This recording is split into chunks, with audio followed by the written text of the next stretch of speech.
पर्वत के सबसे ऊंचे शिखर पर राजकुमारी हिमांगिनी ने अपना घर बनाया। संसार के साधारण जीवों के पास रहना या उनके साथ हंसना खेलना उसे जरा भी पसंद न आया। सुंदरता और गोरेपन में मैं अपना सानी नहीं रखती, फिर मैं राजकुमारी का हूँ। तब भला क्यों मैं मामूली लोगों के पास बैठना पसंद करूं? संसारी जीवों की संगति मुझे जरूर अपवित्र कर डालेगी। इस तरह अपने मन में सोच विचार कर वह पहाड़ों की तरफ चली। वहां सबसे ऊंचे पहाड़ की चोटी पर वह जा बैठी। वहां रहते उसे कई युग बीत गए। अपनी चमक दमक और रूप रंग के गर्व से फूली नहीं समाई। चिरकाल तक वह वही सर्वांग शीतल अवयवों और सुंदरता के मद से मतवाली रही। उसका समय का रूप सफेद कमल के समान सुंदर वस्त्र धारण किए हुए नई वधू के रूप को भी मात करता था। पर वहां एकांत में अकेली रहते रहते वह ऊब उठी। धीरे धीरे उसे दूसरे की संगति की चाहत हुई। कुछ दिनों में क्रम क्रम से उसकी उत्सुकता बढ़ गई। उसने विवाह करना चाहा, पर उसके पानी ग्रहण का सौभाग्य प्राप्त हो किसे?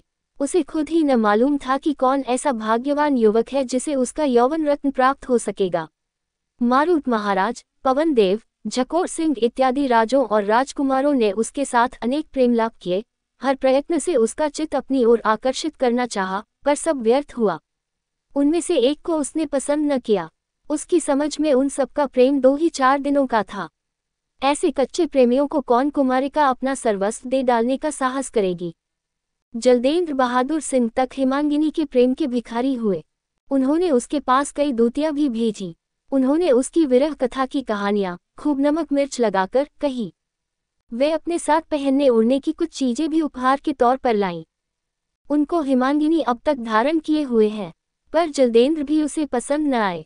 पुरुषत्व के गुणों की उनमें जरा कमी नजर आई। पुरुष वह है जिसमें शक्ति भी हो, कठोरता भी हो, धैर्य भी हो और समय पर दुख, क्लेश या दूसरों की 2-4 बातें सहने का भी सामर्थ्य हो। इन सब गुणों के न होने से हिमांगिनी ने उसकी भी प्रार्थना स्वीकार न की। क्या करे, बेचारी चुपचाप अपने घर बैठी रही।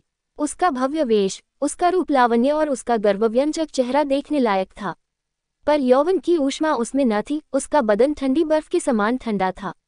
इसी से उसे देखकर तबीयत खुश नहीं होती थी। जान पड़ता था कि उसका शरीर निर्जीव है। यथासमय वसंत ऋतु आई। बादल जहां के तहां उड़ गए। आसपास साफ हो गया। इतने में अनायास एक बड़ा ही सुरूपवान और गौरवर्ण युवा पहाड़ की चोटी पर दिखाई दिया। आहा, उसकी मुस्कान जादू से भरी हुई थी। उसे देखते हिमांगिनी का दिल हाथ से जाता रहा। जानते हो वह कौन था? उस नवयुवक का नाम था भुवन भास्कर सिंह। राजकुमारी हिमांगिनी ने अभी अच्छी तरह उसे देखा भी न था कि वह उसके हाथ बिकसी गई। अपना शरीर, उसका मन, अपना प्राण, अपना सर्वस्व, सभी उसने उसे दे डाला। प्रेमोन्माद की गर्मी से व्याकुल होकर वह सहसा पीली पड़ गई।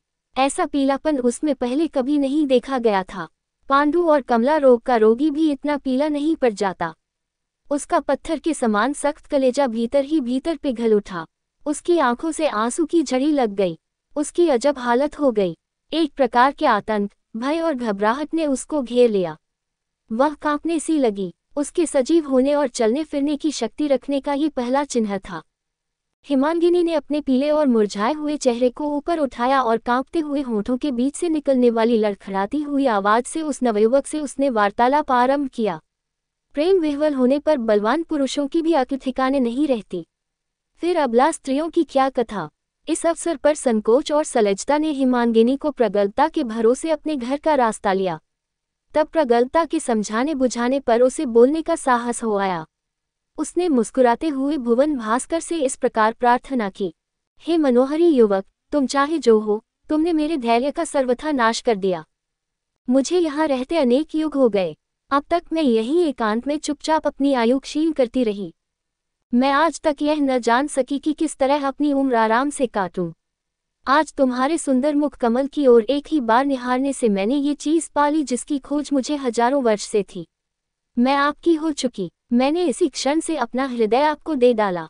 मैं अपना सर्वस्व आपको अर्पण कर चुकी। मुझ पर अब आप दया करें। मेरी तरफ सकरुण दृष्टि से देखिए।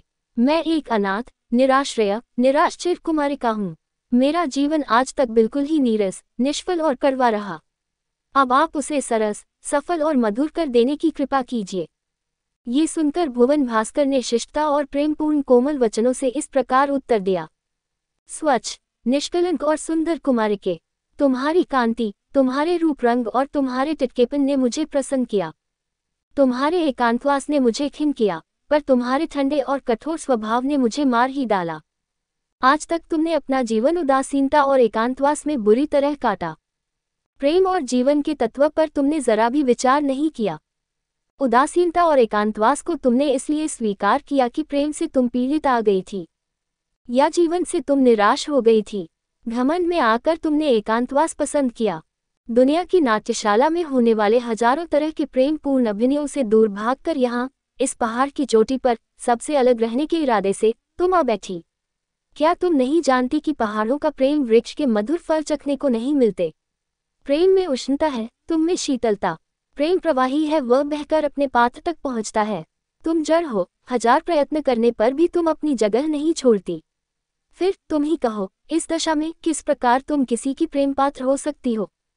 अगर तुम मेरी वधू होना चाहती हो, मेरे प्रेम की प्रियतम पात्र बनना चाहती हो, तो तुम भी मेरे समान हो जाओ। उस उष्णता प्राप्त करो, अपने कड़ेपन को छोड़ी प्रवाही बन जाओ। इन सुनसान पहाड़ों से नीचे उतरकर बस्ती में चलो।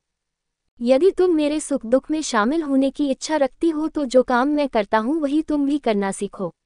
मैं आकाश को प्रकाशित करता हूँ, तुम पृथ्वी को अपने लावण्य से प्रकाशित करती हुई उसमें नरमी पैदा करो, उसे सरसब्ज और उपजाऊ बनाओ।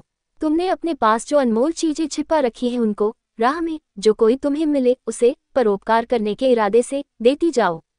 सांसारिक भार को उठा लो, उसके सुख दुख में और हानि लाभ में शामिल हो जाओ। सबसे हेल मेल रखो और अपने पवित्र आचरण से सबको पवित्र करो। इस प्रकार संभाषण करके भुवन भास्कर ने कुमारी हिमांगिनी का चुंबन बड़े ही प्रेम से किया। उसके स्पर्श से हिमांगिनी को परमानंद हुआ और वह तत्काल अपने प्रेमी की आज्ञा पालन करने के लिए प्रस्तुत हो गई। वह वहां से कूद पड़ी और ऊंची ऊंची पहाड़ियों और घाटियों को पार करके पहाड़ के नीचे उतर आई। वहां से वह उछलती कूदती आगे बढ़ी। उसने अपने दिल में ठान लिया कि जब तक मैं सागर सिंह के दर्शन न कर लूंगी तब तक मैं हरगिज बीच में कहीं न ठहरूंगी। हिमांगिनी ने अपना प्रण पूरा कर दिखाया, इसलिए उस पर प्रसन्न होकर सायंकाल सागर सिंह के यहाँ आकर भुवन भास्कर ने यथाविधि उसका पानी ग्रहण किया। तब से हिमांगिनी वहीं रहने लगी। हर रोज रात को अपनी प्रेमी भुवन भास्कर से मिलकर परमानंद का अनुभव करने लगी।